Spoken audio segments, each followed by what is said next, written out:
Courtney's on the CarX Tire and Auto Guest Hotline.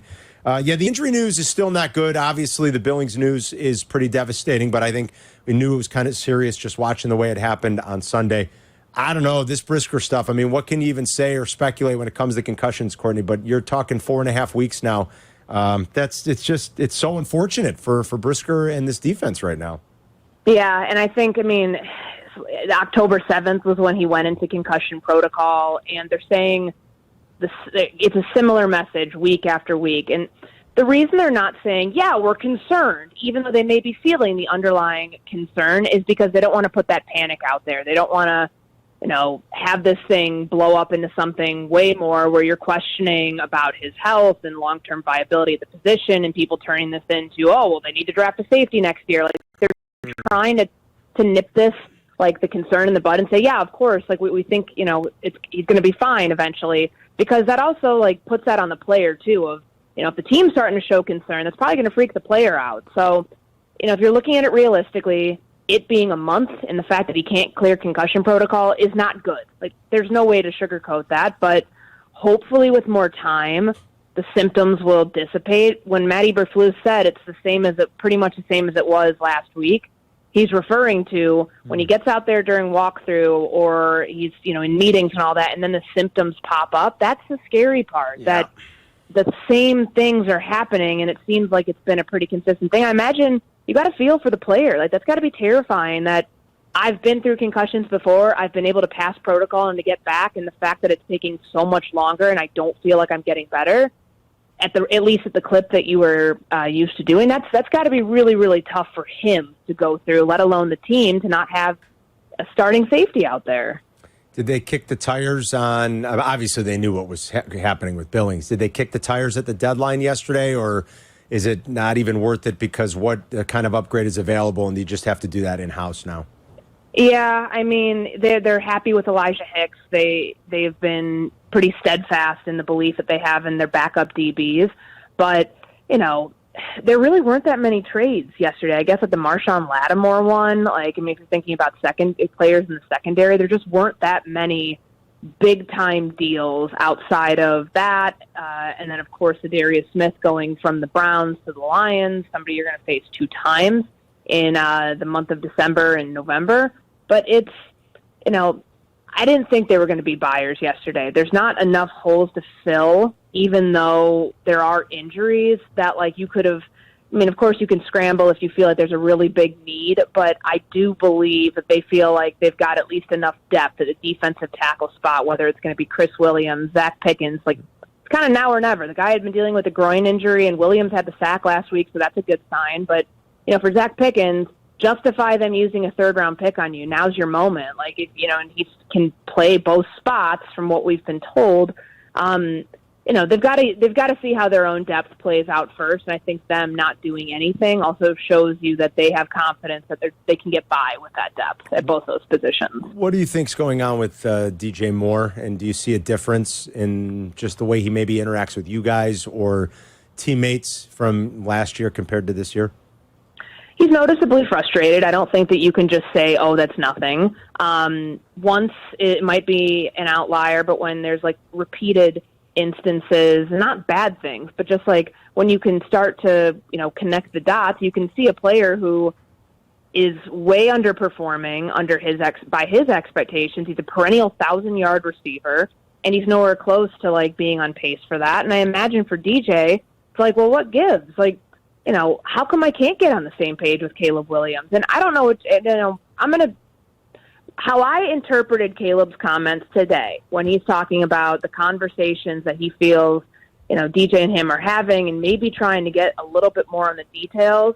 When he talks about, we laugh and joke and all these things, but I just wonder, are the football conversations, are they detailed enough? And that's my interpretation. Maybe he didn't mean it as such, but that is how I took it when he's talking about, you and DJ, when somebody's running, when Caleb's throwing the back shoulder and DJ's running down the middle of the field, that's not just a byproduct of, hey, I tweaked my ankle in the middle of the game or the first quarter, I'm still dealing with it like he said he was.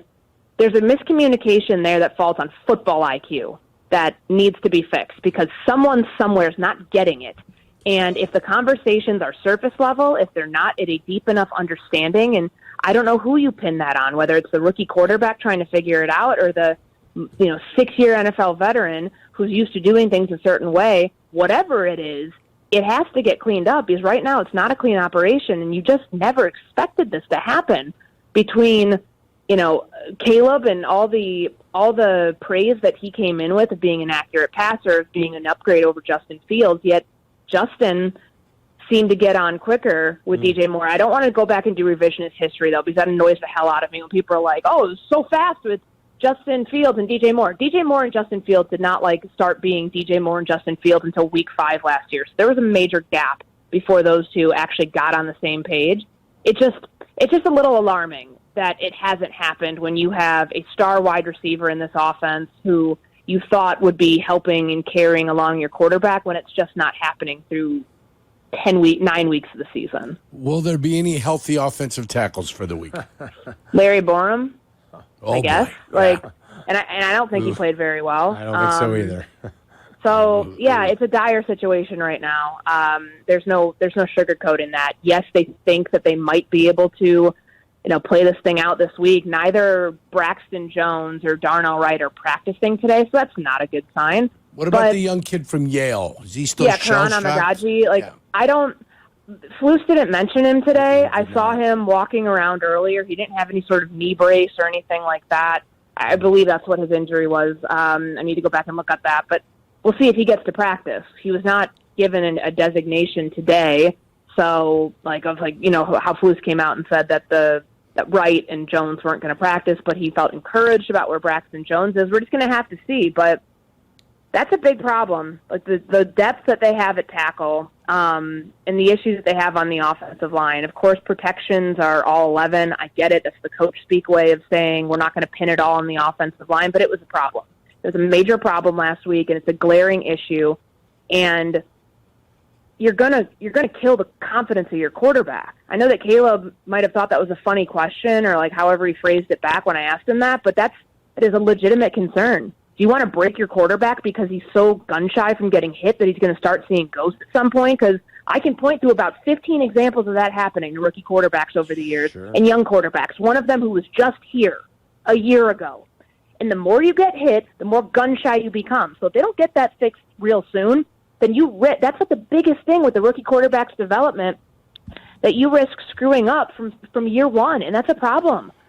That's not being an alarmist. That's a serious issue that I don't care who the blame's on. Caleb's the beneficiary of those hits.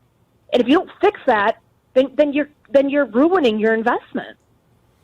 Oof. I mean, I don't know. And I don't even know what you do when you're so shorthanded. When you live in max protection, guys. Yeah, you live I was in going to max say, protection. do you just fight live the in bullet max? And you just do it. Yeah.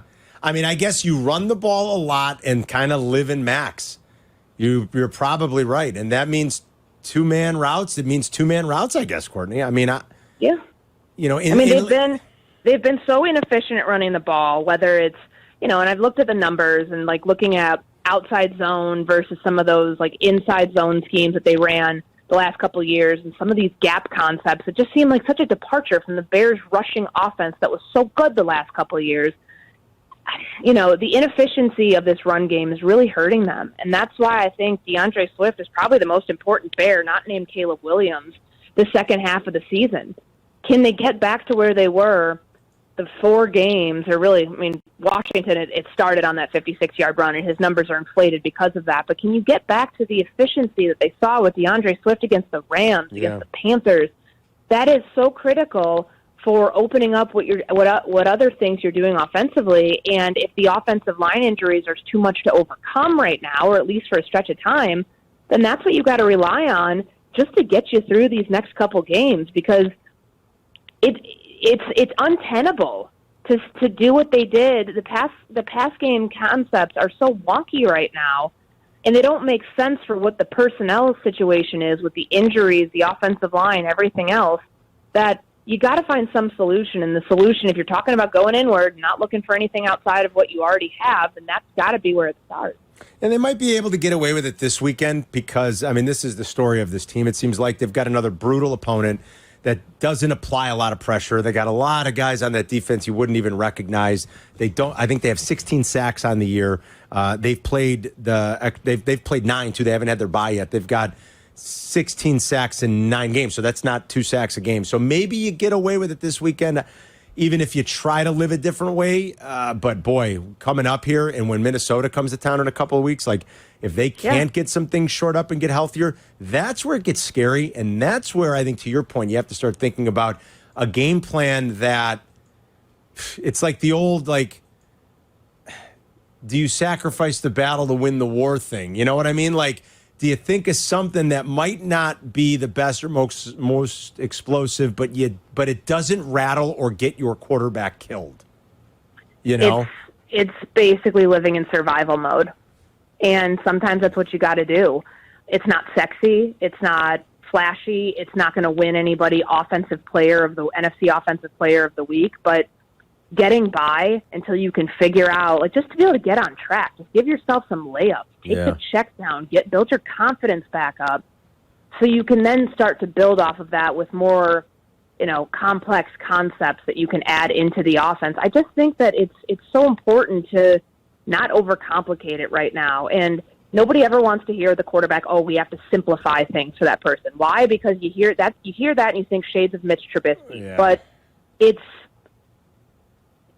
can't keep living the way that you are right now and expecting a different result. Well, I don't think it's realistic. And he has, without question, regressed a little the last couple of weeks. They haven't played dominant, formidable defenses the last 2 weeks, and he's regressed. Now he gets a little bit more runway, right? I mean, he's played 8 games, and I have tremendous hope still, and I think Caleb can be great. You want to give him a little bit more leeway. I understand that, but he is without question regressed the last 2 weeks. No, he has, and the whole offense has. So when Matt Eberflus says, I take full responsibility for that after the game, but then says, we're not making a change at offensive play caller, the answers can be found looking inward, all of those things, you got about 1 week before those answers become, you throw all of that out the window and you say, make changes now or jobs are on the line. Because, again, you just cannot keep running this through the way that it is right now. Because every week they're taking a step backwards. Like, Caleb had the great fourth quarter in Washington. 3 quarters were not very good before that. But, he was pressured at the highest rate of his short NFL career so far. Then you follow it up with the second highest pressure rate that he's faced. I mean, there's 3 straight consecutive plays where he's getting sacked. Yeah. You're playing with fire, and you're going to break your quarterback's confidence. I don't care how confident he is as a player, as a person, based on what he's done before. We have seen it happen too many times in the NFL where teams just view the rookie year a lot of times as a throwaway. It's like, oh, it's his development year. Go through the ups and the downs and the good and the bad.